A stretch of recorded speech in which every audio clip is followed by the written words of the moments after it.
আমরা দেখছিলাম যে শিক্ষার্থীরা কিন্তু এখনো রাস্তায় অবরোধ করে রেখেছে এবং পুলিশের যে ব্যারিকেড সেটি এখনো তারা ভেঙে ফেলবার চেষ্টা করছেন।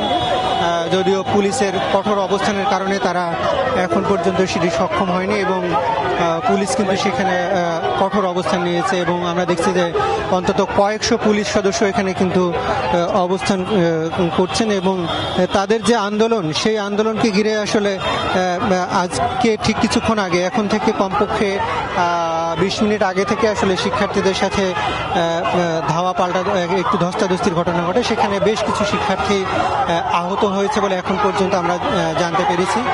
যদিও পুলিশের পক্ষ থেকে বলা হচ্ছে যে সেখানে তাদের শান্তিপূর্ণ যে মিছিল পদযাত্রাটি ছিল সেটিকে পুলিশের পক্ষ থেকে আটকে দেওয়া হয় এবং তাদের সঙ্গে কথা বলবার চেষ্টা করা হয়। সেখানে শিক্ষার্থীরা আসলে কথা না বলেই